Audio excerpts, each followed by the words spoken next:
السلام علیکم ورحمۃ اللہ وبرکاتہ۔ الحمد للہ رب العالمین والعاقبۃ للمتقین والصلاة والسلام علی اشرف الانبیاء والمرسلین نبینا محمد وعلی آلہ وصحبہ اجمعین وعلی جمیع من تبعهم بإحسان الى یوم الدین، اما بعد فقد قال اللہ تبارک وتعالی فی کتابہ المجید والفرقان الحمید، اعوذ باللہ من الشیطان الرجیم، بسم اللہ الرحمن الرحیم۔ یا ایہا الناس اعبدوا ربکم الذی خلقکم والذین من قبلکم لعلکم تتقون۔ وقال تعالى في موضع آخر وللہ الاسماء الحسنى فادعوه بها۔ رب اشرح لي صدري ويسر لي امري واحلل عقدة من لساني يفقهوا قولي، رب زدني علما سبحانك لا علم لنا الا ما علمتنا انك انت العليم الحكيم۔ اللهم آت نفسي تقواها وزكها انت خير من زكاها انت وليها ومولاها۔ معزز و محترم سامعین و سامعات، دینی اور اسلامی بھائیوں، ایک سلسلے وار پروگرام چل رہا ہے، الحمدللہ کافی لوگ اس سے جڑے ہوئے ہیں، کیونکہ موضوع بھی بہت اہم ہے۔ اس لیے گزشتہ پروگرام ہی کی نئی کڑی لے کر میں حاضر ہوا ہوں، جس کا موضوع تھا مسلمانوں میں پائے جانے والے شرکیہ اعمال، ایسے شرکیہ اعمال اور اقوال جن کو لوگ محسوس نہیں کرتے اور اپنی زبانوں سے ادا کرتے رہتے ہیں، اور ان کا رد۔ آج کا جو پہلا جملہ ہے جس کا ہمیں رد کرنا ہے وہ ہے سلام نیاز۔ آپ کی خدمت میں سلام نیاز عرض ہے۔ یہ جملہ کہنا صحیح نہیں ہے، کیونکہ نیاز کا مطلب عاجزی اور انکساری کے ہوتے ہیں، اور اس سے مراد عاجزانہ سلام ہے، جبکہ عاجزی اور انکساری جس ہستی کے سامنے زیبا ہے وہ صرف اللہ رب العالمین کی ذات اور اللہ رب العالمین کی ہستی ہے۔ اگر آپ چاہیں تو الفاظ بھی، جملے بھی آپ لکھ سکتے ہیں جو میں ہیڈنگ بولتا ہوں۔ دوسرا جملہ ہے میں آپ کا نیاز مند ہوں۔ میں آپ کا نیاز مند ہوں، جیسے نظر و نیاز وغیرہ صرف اللہ کے لیے خاص ہے، تو یہاں پہ جو جملہ ہے نیاز مندی کا، یعنی عاجزانہ نسبت رکھنے والا ہوں، یعنی آپ برتر ہیں اور میں آپ کے سامنے عاجز و درد ماندہ ہوں۔ میں آپ برتر ہیں اور آپ کے سامنے میں عاجز و درماندہ ہوں۔ یہ لفظ بھی غیر محسوس شرک کی نشاندہی کرتا ہے۔ تیسرا جملہ ہے اگر میں یوں کر لیتا تو یوں ہو جاتا۔ اگر میں یوں کر لیتا تو یوں ہو جاتا۔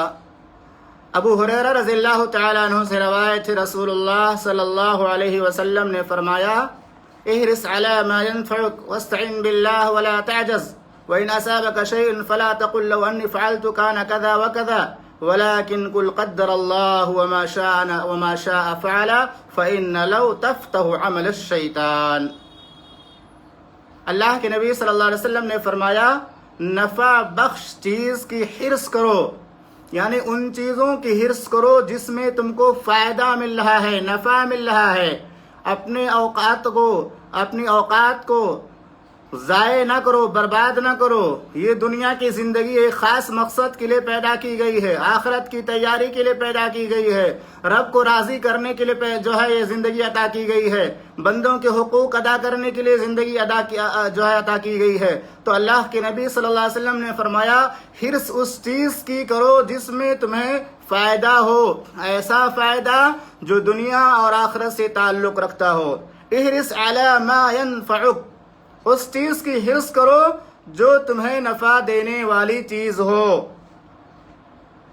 واستعن باللہ، اور نفع بخش چیزوں کی حرص کرتے ہوئے اللہ کی مدد بھی طلب کرو، کیونکہ اللہ کی مدد کے بغیر تم ذرہ برابر بھی فائدہ حاصل نہیں کر سکتے۔ احرص علی ما ينفعک واستعن باللہ، اس چیز کی حرص کرو جو تم کو فائدہ پہنچانے والی چیز ہے، اور اس کے ساتھ ساتھ اللہ رب العالمین کی مدد حاصل کرو، اللہ کی مدد طلب کرو۔ ولا تعجز، اس کے بعد فرمایا اللہ کے نبی صلی اللہ علیہ وسلم نے ولا تعجز، اور عاجز ہو کر کے مت بیٹھو۔ بہت سارے لوگ ایسے ہوتے ہیں جو بالکل عاجز ہو کر کے بیٹھ جاتے، کہتے ہیں میں کیا کروں گا، مجھے تو کچھ سمجھ میں نہیں آتا، میرے اندر تو کوئی ہمت نہیں، میرے اندر تو کوئی طاقت نہیں۔ تو ایسے لوگ نکمے لوگ ہوتے ہیں جو اپنی دنیا اور آخرت دونوں برباد کرتے ہیں اور اپنی زندگی کے لمحات سے کھیلتے ہیں، ان لمحات سے کوئی فائدہ نہیں اٹھاتے۔ اللہ کے نبی صلی اللہ علیہ وسلم نے فرمایا ولا تعجز، عاجز ہو کر کے مت بیٹھو، ہمت کے ساتھ کام کرو، ہمت کے ساتھ۔ وَإِنْ أَصَابَكَ شَيْءٌ فَلَا تَقُلْ لَوْ أَنِّي فَعَلْتُ كَانَ كَذَا وَكَذَا، اور اگر تمہیں کوئی برائی لاحق ہو جائے، کوئی تکلیف پہنچ جائے، کوئی مصیبت لاحق ہو جائے تو ایسا نہ کہنا لو انی فعلت کان کذا و کذا، کہ اگر میں ایسا کرتا تو ایسا ایسا ہو جاتا، میں اگر ایسا کرتا تو ایسا ویسا ہو جاتا۔ ولیکن قل قدر اللہ وما شاء فعل، لیکن یہ کہو کہ اللہ تعالی نے مقدر کیا تھا، جو اللہ نے تقدیر میں لکھا اور جو اللہ نے چاہا وہی بات ہوئی۔ اس کے بعد فرمایا فَإِنَّ لَوْ تَفْتَحُ عَمَلَ الشَّيْطَانِ، لو یعنی اگر مگر کہنا یہ شیطان کے عمل کو اور شیطان کے راستے کو کھول دیتا ہے۔ اللہ اکبر۔ یہ صحیح مسلم کی 6774 نمبر کی روایت ہے۔ امام نووی رحمہ اللہ اس حدیث کی تشریح میں لکھتے ہیں کہ اگر کہنے سے یوں محسوس ہوتا ہے جیسے دنیا کے کام انسانی تدابیر اور عقل ہی سے انجام پا رہے ہیں، یعنی اگر ایسا کرتا تو ایسا ہو جاتا، اگر ایسا کرتا تو کنفرم ایسا ہو جاتا، تو وہی امام نووی رحمہ اللہ فرماتے ہیں اس حدیث کی شرح کرتے ہوئے کہ اگر کہنے سے یوں محسوس ہوتا ہے جیسے دنیا کے کام انسانی تدابیر اور عقل ہی سے انجام پا رہے ہیں، یہی سوچ بالآخر شرک تک لے جاتی ہے۔ اگر میں ایسا کر لیتا تو یوں ہوتا، اگر میں ایسا کر لیتا تو یوں ہوتا۔ تقدیر پر ایمان کو مشکوک بنا دیتا ہے ایسا ویسا بولنا، جبکہ تقدیر پر ایمان لانا یہ واجب ہے اور ایمان کا لازمی حصہ ہے۔ اب آئیے ہم کچھ مثالیں اپنے موجودہ ماحول کی پیش کرتے ہیں۔ بہت سارے لوگ ہوتے ہیں جو اپنے گھر بار کی حفاظت کے لیے کتیا یا کتے رکھتے ہیں، تو اگر کبھی چور آئے اور کتیا کے چلانے سے چور گھر میں نہ گھس سکے تو کیا بولتے ہیں؟ اگر کتیا نہ ہوتی تو چور آ جاتے، اگر کتیا نہ ہوتی تو گھر میں چور داخل ہو جاتے۔ اگر کا ایک استعمال یہ بھی ہے کہ کسی انسان کسی تکلیف یا مصیبت میں مبتلا ہوتے بچ جائے اور جس کی سبب سے بچا ہے اسی ہی سبب کو حقیقی سبب مانے اور حقیقی بچانے والا سمجھ بیٹھے، اور حقیقت میں بچانے والے مسبب الاسباب اللہ رب العالمین کا ذکر نہ کرے۔ اب اس جملے پر غور کیجئے، اگر کتیا نہ ہوتی، اگر کتیا نہ چلاتی تو چور گھر میں گھس جاتے، گویا کہ اس میں اللہ کا کوئی عمل دخل نہیں ہے، صرف کتیا کے چلانے سے چور گھر میں گھس گیا۔ جبکہ بہت بسا اوقات کو اور کبھی کبھی ایسا ہوتا ہے کہ کتیا چلاتی رہتی ہے اور چور گھر میں گھس جاتا ہے، تو یہاں پہ اللہ کا ذکر نہیں کیا گیا کہ اللہ رب العالمین نے نہیں چاہا یا اللہ نے حفاظت فرمائی تو چور گھر میں گھس نہیں سکا، بلکہ یہ کہا جا رہا ہے کہ کتیا نہ چلاتی تو چور گھر میں گھس جاتا، تو یہاں اللہ رب العالمین کا ذکر بالکل چھوڑ دیا گیا۔ اسی طرح سے اگر کتیا نہ بولتی تو گھر میں چوری ہو جاتی، بولنے کے بعد بھی چوریاں ہو جاتی ہیں، واچ مین رہتا ہے تو بھی چوریاں ہو جاتی ہیں، لوگ چلاتے رہتے ہیں تو بھی چوریاں ہو جاتی ہیں۔ چور شاہ بن کر گھر میں گھستا ہے چور کو پکڑنے کے ارادے سے، پکڑنے کے نام پر، اور چوری کر کے لے کر چلا جاتا ہے۔ اسی طرح سے ایک مثال ہے، اگر بریک نہ لگاتے تو ایکسیڈنٹ ہو جاتا۔ گاڑی بڑی تیزی کے ساتھ چل رہی تھی اور سامنے ایک دوسری گاڑی آ گئی، اگر ہم بریک نہیں لگاتے تو ایکسیڈنٹ ہو جاتا۔ یہاں ایکسیڈنٹ سے بچانے والا صرف بریک نہیں لگانا بلکہ اللہ رب العالمین کی ذات محافظ ہے۔ اللہ نے چاہا تو بچا لیا، اللہ نے ہماری زندگی لکھی تھی تو ہم بچ گئے، ورنہ صرف بریک لگانے سے کچھ نہیں ہوتا، کبھی بریک لگانے کے باوجود بھی بریک فیل ہو جاتا ہے، سمجھ رہے ہیں نا؟ بریک لگانے کے باوجود بھی بریک فیل ہو جاتا ہے. تو یہ جملہ ہم کیوں بولیں گے کہ اگر بریک نہیں لگاتے تو ایکسیڈنٹ ہو جاتا؟ اللہ کی رحمت کا ذکر کیجیے. اللہ رب العالمین کی رحمت ہمارے ساتھ تھی, اللہ تعالیٰ نے بچا لیا, اور ہم نے بریک لگایا تو اللہ رب العالمین نے ہم کو بچا لیا. اللہ کا ذکر کرنا یہاں ضروری ہے. اصل اللہ رب العالمین کی ذات ہے جو بچانے والی ہے. بریک لگانے اور نہ لگانے سے کوئی مسئلہ حل ہونے والا نہیں ہے جب تک اللہ ہماری حفاظت نہ فرمائے. اسی طرح ایک جملہ ہے, اگر ڈاکٹر نہ آتا تو مریض مر چکا ہوتا. ڈاکٹر نہ آتا تو مریض مر چکا ہوتا. یہاں مریض کے مرنے کا دار و مدار ڈاکٹر پر رکھا گیا کہ ڈاکٹر نے گویا اس کو بچا لیا, جبکہ لاکھوں ہزاروں اور لاکھوں دفعہ ڈاکٹر پہنچ چکا ہوتا ہے, کئی گھنٹے پہلے مریض کے پاس بیٹھا ہوتا ہے. اس کے باوجود ملک الموت آتے ہیں اور مریض کے جسم سے روح لے کر نکل جاتے ہیں, روح پرواز کر جاتی ہے. تو یہ جملہ ایک مسلمان کیوں بولتا ہے کہ اگر ڈاکٹر صاحب نہ آتے تو مریض مر چکا ہوتا؟ یہاں ڈاکٹر صاحب کا کوئی عمل دخل نہیں ہے. مریض کی زندگی باقی تھی. یہ کہو کہ اللہ نے ابھی فلاں شخص کی زندگی لکھی تھی تو وہ بچ گیا, ورنہ ڈاکٹر کے آنے جانے سے کچھ ہونے والا نہیں ہے. اگر آپ کو یقین نہیں آتا تو سورہ واقعہ کی آخری رکوع کی آیتوں کی تلاوت کر لیجئے. فلولا ان کنتم غیر مدینین ترجعونها ان کنتم صادقین. کیوں نہیں؟ اگر تم کسی کے محکوم نہیں ہو, کسی کے بندے نہیں ہو, کسی کے پیدا کیے ہوئے نہیں ہو, تو کیوں نہیں جب تمہارے میں سے کسی کی وفات ہو جاتی تو اس کی روح کو پلٹاتے کیوں نہیں ہو, اس کی روح کو لوٹا کر کیوں نہیں دکھاتے؟ اللہ اکبر. اسی طرح سے ایک جملہ ہے, اگر ہم نہ دوڑتے تو ٹرین چھوٹ جاتی. یہاں ٹرین کے چھوٹنے نہ چھوٹنے کا دار و مدار اور اس کی بنیاد دوڑنے کو بتایا گیا ہے. اگر کسی کی مقدر میں اللہ نے یہ لکھا ہے کہ اس کی ٹرین چھوٹ جائے گی تو کیا صرف دوڑنے سے وہ پکڑ لے گا؟ ہرگز نہیں. دوڑنا ایک سبب ہے, لیکن حقیقت میں منزل تک پہنچانے والی ذات اللہ کی مدد ہے. اللہ کی مدد کے بغیر کچھ نہیں ہو سکتا. اگر ہم نہ دوڑتے تو ٹرین چھوٹ جاتی. یہ کہنا چاہیے کہ اللہ کی رحمت سے ٹرین مل گئی. ہم نے کوشش کی, دوڑ دھوپ کی, اور اللہ رب العالمین نے ہم کو ٹرین تک پہنچا دیا. ورنہ کتنے لوگ قریب بھی بیٹھے ہوئے ہوتے ہیں اور ٹرین چلی جاتی ہے, اور دوڑتے رہ جاتے ہیں اور ٹرین چھوٹ جاتی ہے یا وہ حادثے کا شکار ہو جاتے ہیں.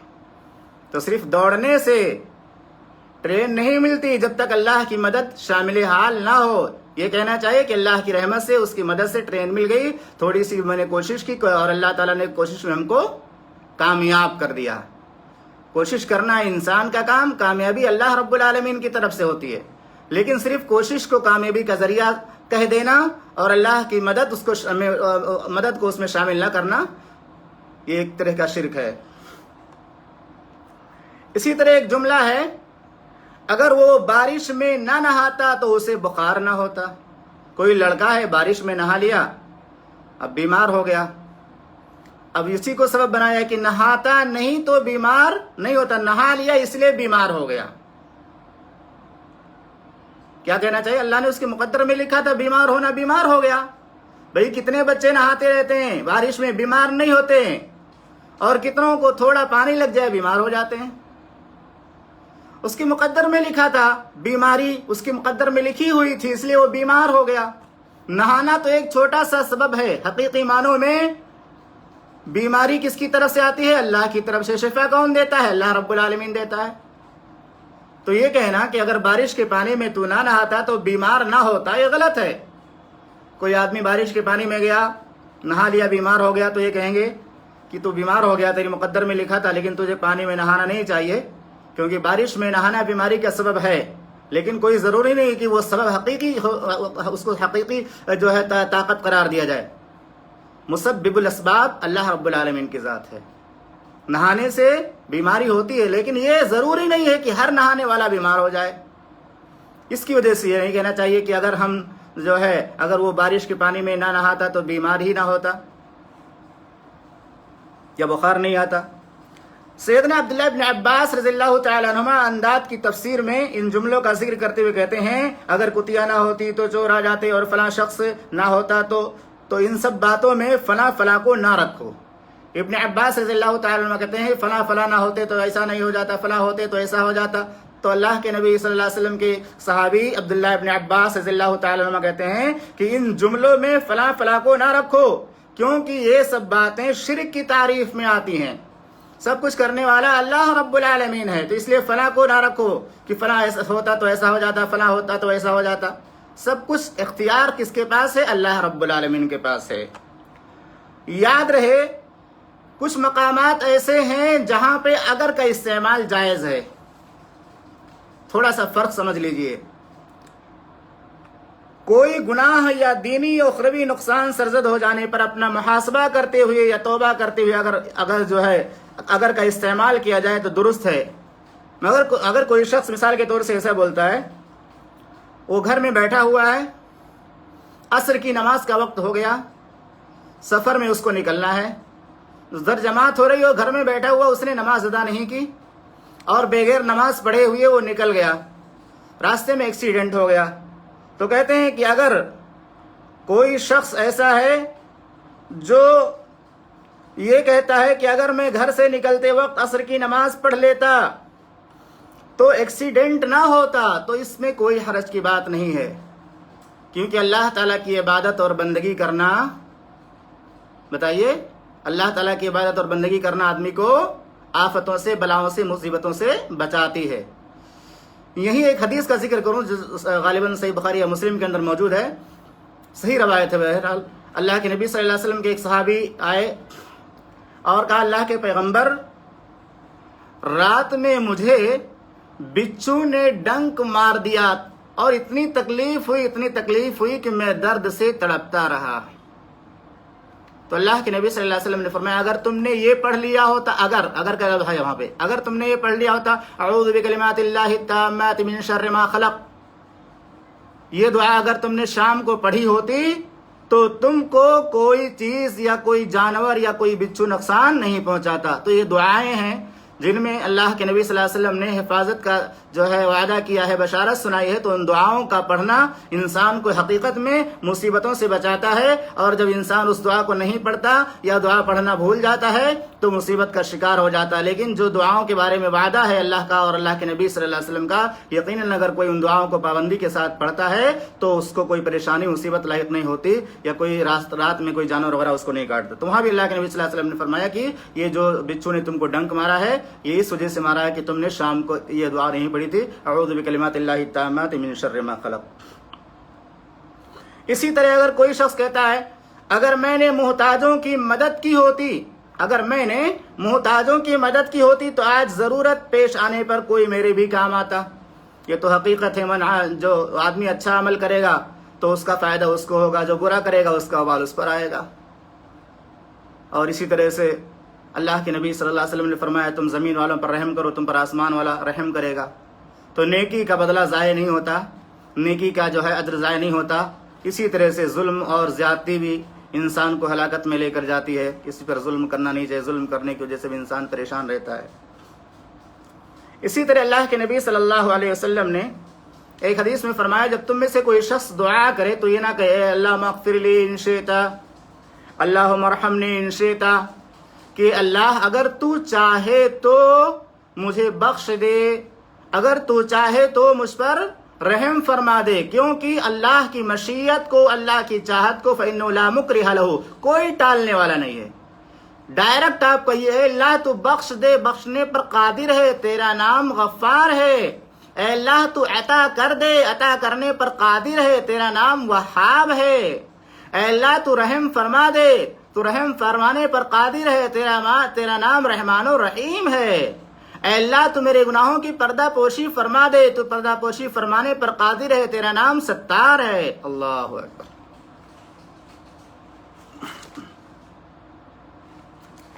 اسی طرح سے اگلا جملہ جو ہے وہ ہے وطن کی طرف ایمان ہے۔ کوئی شخص اگر یہ بولتا ہے کہ ہمارا ایمان وطن کی طرف ہے تو یہ جملہ مناسب نہیں ہے، کیونکہ وطن اور ایمان کا کوئی تعلق نہیں ہے۔ وطن سے محبت ایک فطری چیز ہے، اور ایمان قلب کی ایک خاص کیفیت کا نام ہے، ایمان دل کی ایک خاص کیفیت کا نام ہے۔ اس کے لیے شرعی حدود و قیود کی پابندی لازم ہے۔ رسول اللہ صلی اللہ علیہ وسلم نے فرمایا ایمان کی 70 سے زیادہ شاخیں ہیں۔ کتنی؟ 70 سے زیادہ شاخیں ہیں۔ ان کی تفصیل بھی احادیث کے اندر موجود ہے، لیکن ان میں وطن کا کہیں بھی ذکر نہیں۔ اس سے متعلق جو روایت مشہور ہے حب الوطن من الایمان، کہ وطن سے محبت ایمان کا حصہ ہے، یہ محدثین کے نزدیک منگھڑت اور جو ہے موضوع روایت ہے۔ وطن ایک دنیاوی ٹھکانہ ہے، وطن سے محبت انسان کی فطرت میں شامل ہے۔ اگر اپنے ہی وطن میں آدمی کا ایمان غیر محفوظ ہو تو وطن کو ترجیح نہیں دے گا انسان، بلکہ ایمان کو ترجیح دے کے اس وطن سے نکل جائے گا، اور اسی کو ہجرت کہتے ہیں۔ فمن كانت ہجرتہ الی اللہ ورسولہ فہجرتہ الی اللہ ورسولہ، جس کی ہجرت اللہ اس کے رسول کے لیے ہوگی تو اس کی ہجرت اللہ اس کے رسول کے لیے ہوگی۔ تو ہجرت آدمی کب کرتا ہے؟ جب اس کے وطن میں رہتے ہوئے اس کا ایمان بچانا اس کے لیے مشکل ہو جاتا ہے۔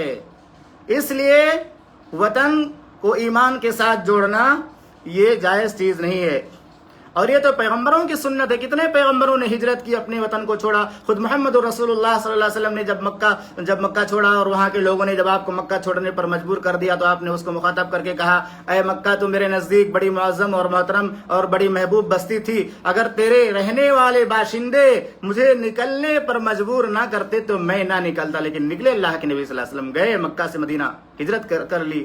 اس کے بعد اللہ تعالیٰ نے بعد میں آپ کو مکہ فتح کرنے کی توفیق بھی عطا فرمائی، طاقت بھی عطا فرمائی۔ تو ایمان کی نسبت صرف انہی چیزوں کی طرف درست ہے جن کا ذکر قرآن و سنت میں ہے، اور ایمان کی طرف نسبت کرنا دوسری چیزوں کی طرف جن کا ذکر قرآن و سنت میں موجود نہیں ہے، یہ سب شرک فی الایمان میں آتا ہے۔ ایک اور جملہ آ گیا، اور جملہ ابھی اس سے پہلے گزر چکا، اسی طرح کا جملہ ہے، ڈاکٹر صاحب مریض کو بچا لیجئے، ڈاکٹر صاحب مریض کو اچھا کر دیجئے۔ سچے مسلمانوں کو ایسے جملوں سے پرہیز کرنا چاہیے، کیونکہ بچانے والا اور صحت دینے والا، زندگی دینے والا صرف اور صرف اللہ رب العالمین ہے۔ اللہ کے علاوہ کوئی تندرستی، صحت اور زندگی دینے پر قادر نہیں ہے۔ اللہ تعالیٰ نے ابراہیم علیہ السلام کا قول قرآن مجید میں سورۃ الشعراء میں نقل فرمایا، والذی هو یطعمنی ویسقین، وہی اللہ ہے جو مجھے کھلاتا ہے، مجھے پلاتا ہے، وَإِذَا مَرِضْتُ فَهُوَ یشفین، اور جب میں بیمار ہوتا ہوں تو وہی اللہ مجھے شفا عطا فرماتا ہے۔ ابراہیم علیہ السلام کا پیغام بھی یہی تھا کہ شفا دینے والی ذات صرف اور صرف اللہ رب العالمین کی ذات ہے۔ رسول اللہ صلی اللہ علیہ وسلم نے بیماری کی حالت میں بیماری سے شفا طلب کرنے کی جو دعا سکھائی ہے، اس میں بھی شفا کی نسبت اللہ کی طرف ہے۔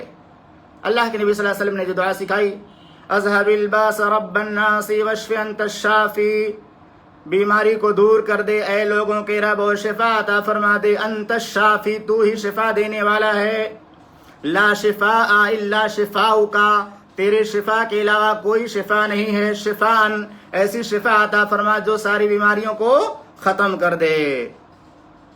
مسلمان طبیبوں کو طبی تعلیم حاصل کرتے وقت پرانے زمانے میں یہ سکھایا جاتا تھا کہ جب کوئی نسخہ لکھنا ہو تو اس پہ لکھو هو الشافی۔ کیا لکھو؟ هو الشافی، وہی اللہ کی ذات شفا دینے والی ذات ہے۔ اس سے یہ مقصود ہوتا تھا کہ جو ڈاکٹر ہے وہ یہ عقیدہ رکھے کہ میں صرف نسخہ لکھتا ہوں، میں صرف دوا دیتا ہوں، اس دوا میں تاثیر پیدا کرنا اور اس کی جو ہے اجازت دینا یا اس دوا میں جو کے ذریعہ شفا عطا کرنا، یہ اللہ رب العالمین کے اختیار میں۔ اللہ چاہے گا تو اس دوا کے ذریعہ شفا ملے گی، ورنہ بڑے سے بڑے ڈاکٹر جو ہے دوا لکھتے ہیں اور شفا نہیں ملتی ہے۔ تو مسلمان طبیبوں کو طبی تعلیم دیتے وقت یہ سکھایا جاتا تھا کہ نسخہ لکھتے وقت لکھا کریں هو الشافی، یعنی شفا تو اللہ ہی دینے والا ہے۔ اس سے اس خیال کی تردید کرنا مقصود ہوتا کہ شفا دینا طبیب یا ڈاکٹر کا کام نہیں ہے، ان کا کام تو صرف علاج کے لیے دوا تجویز کرنا ہے، اور اس دوا میں تاثیر کی جو ہے شفا کی تاثیر پیدا کرنا یہ اللہ تعالیٰ کا کام ہے۔ ڈاکٹر صاحب ذرا توجہ دیجئے، ڈاکٹر صاحب ذرا توجہ سے علاج کیجئے، کہ اللہ تعالیٰ جو ہے مریض کو صحت یاب کر دے، یہ جملہ صحیح ہے۔ ڈاکٹر صاحب ذرا توجہ سے علاج کیجئے، اللہ تعالیٰ اللہ کرے کہ مریض صحت یاب ہو جائے۔ آپ علاج کیجئے اور اللہ کرے کہ مریض شفا یاب ہو جائے۔ ہم اللہ سے دعا کرتے ہیں، آپ اپنی محنت سے کام کیجئے، ہم اللہ سے دعا کرتے ہیں کہ اللہ تعالیٰ شفا عطا فرما دے۔ اس جملے میں کوئی حرج کی بات نہیں۔ ہمارے اسی بمبئی کے اندر جہاں ہم رہتے ہیں آس پاس میں ایک کلینک ہے۔ اس کلینک میں جو ڈاکٹر بیٹھتا ہے اس نے اپنی کلینک کے اوپر لکھا رکھا ہے شفائے مصطفیٰ۔ جب میری نظر پڑتی ہے تب مجھے بہت غصہ آتا ہے کہ یہ دیکھو مسلمان ہو کر کے اور اس پہ لکھا ہوا ہے شفائے مصطفیٰ، یعنی اللہ تعالیٰ کے علاوہ محمد رسول اللہ صلی اللہ علیہ وسلم بھی شفا دینے والے ہیں۔ یہ عقیدہ رکھنا بھی شرکیہ عقیدہ ہے، کیونکہ شفا دینے والی ذات اللہ کی ذات ہے۔ اللہ کے نبی صلی اللہ علیہ وسلم بھی دعا کرتے تو کیا کہتے؟ وشف انت الشافی۔ ایسے لوگوں کو اللہ تعالیٰ ہدایت دے۔